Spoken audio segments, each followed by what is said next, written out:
આવનારા સમયમાં જ્યારે કેન્દ્ર સરકારમાંથી નાણાં વિભાગમાંથી બજેટ રજૂ થવા જઈ રહ્યું છે ત્યારે કેન્દ્ર સરકાર પાસે અમારા સિરામિક ઉદ્યોગકારોની એક અમારી એક લાગણી છે અને એક માગણી છે કે સિરામિક ઉદ્યોગને એ અત્યારે હાલ મંદીમાંથી પસાર થઈ રહ્યો છે. સિરામિક ઉદ્યોગ આપણે વાત કરીએ તો વિશ્વના બીજા નંબરનો એક મોરબી ક્લસ્ટર છે સિરામિક ઉદ્યોગનો. તો એનો ભારત સરકારને અમારી એક માગણી છે કે સિરામિક ઉદ્યોગમાં જે અત્યારે 18% જીએસટી જે દર લાગુ રહ્યો છે એમાંથી 5%માં જીએસટીમાં સમાવેશ કરવામાં આવે. આના માટે અમે વારંવાર દરેક વખતે અમે રજૂઆત નાણાં મંત્રાલયમાં અને કેન્દ્ર સરકારમાં કરતા આવ્યા છીએ. તો આ વખતે અમારી એવી ભારપૂર્વક તો માગણી છે કે સરકારશ્રી દ્વારા આ વિષય ઉપર ગંભીરતાથી લેવામાં આવે. 18% ને બદલે 5% જીએસટીમાં સમાવેશ કરવામાં આવે.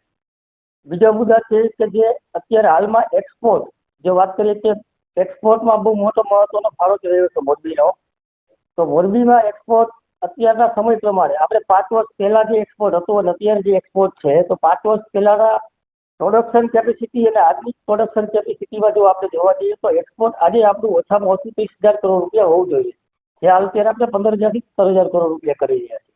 તો જો સરકાર દ્વારા આ એક્સપોર્ટ ઇન્સેન્ટિવ અથવા તો એક્સપોર્ટને લગતા કોઈ બીજા બેનિફિટ આપવામાં આવે તો આ એક્સપોર્ટ હું માનું છું કે ચોક્કસપણે 30,000 થી 35,000 કરોડ રૂપિયાનું આપણું એક્સપોર્ટ થઈ શકે છે.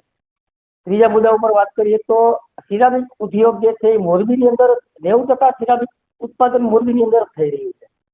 ત્યારે અમે સરકારશ્રી પાસેથી એવી પણ એક અપીલ કરીએ છીએ અને માગણી કરીએ છીએ કે સિરામિક ઉદ્યોગને લગતા કોઈ પણ ટેસ્ટિંગ મશીનરી હોય, ટેસ્ટિંગ લેબોરેટરી હોય એનું અહીંયા સ્થાપના કરવામાં આવે. જે અત્યારે હાલમાં CGCRI જે છે એ કલકત્તાની અંદર અને અમદાવાદની અંદર એની બ્રાન્ચ આવેલી છે. તો અમે એવું ઈચ્છીએ કે અમારે કોઈ પણ સેમ્પલ કરાવવું હોય અથવા કોઈ મટીરિયલના ટેસ્ટિંગ કરાવવું હોય તો અમારે તેને અહીંયાથી અમદાવાદ અથવા તો કલકત્તા મોકલવા પડતા હોય છે. તો અમારી એ પણ માગણી છે કે એવી કોઈ ફેસિલિટી જે સિરામિક ક્લસ્ટરને સ્પેશિયલ ફાળવવામાં આવે અને અહીંયા એના ટેસ્ટ રિપોર્ટ થાય એવી એક વ્યવસ્થા ઊભી કરવામાં આવે.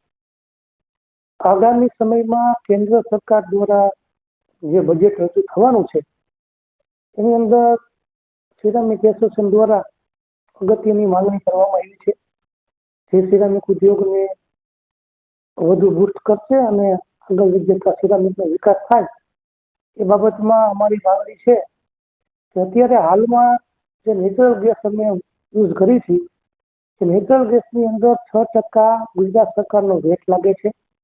આ વેટ અમને બાદ મળતો નથી અને ક્રેડિટ મળતી નથી. એટલે અમારી માંગણી છે કે આ નેચરલ ગેસને જીએસટીમાં સમાવેશ કરવામાં આવે. જે રીતે IOCL BPCL માંથી અમે જે ગેસ અત્યારે હાલમાં પરચેસ કરી છે પ્રોપેન LPG એની અંદર જીએસટી બાદ મળે છે. તો અમારી માંગણી એવી છે કે ગુજરાત ગેસને પણ આ નેચરલ ગેસ છે એને પણ જીએસટીમાં સમાવેશ કરવામાં આવે. આ ઉપરાંત ટાઇલ્સ ઉપર અત્યારે હાલમાં 18% જેટલો જીએસટી લાગે છે.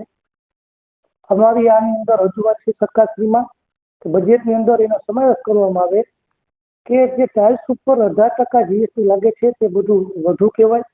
કેમ કે ટાઇલ્સ એ જીવન જરૂરી વસ્તુ છે અને સામાન્યથી લઈને દરેક લોકો ટાઇલ્સનો વપરાશ કરતા હોય છે. તો ટાઇલ્સ ઉપર 5% જીએસટી લગાવવામાં આવે એવી અમારી માંગણી છે. તો આ ઉદ્યોગ છે સિરામિક ઉદ્યોગ એને વધુ બૂસ્ટ મળશે અને એનો વપરાશ વધશે અને MSMEના ઉદ્યોગો છે એને પણ આમાં બળ મળશે. તો અમારી માંગણી છે કે આ ટાઇલ્સ છે એને 5%માં સમાવેશ કરવામાં આવે.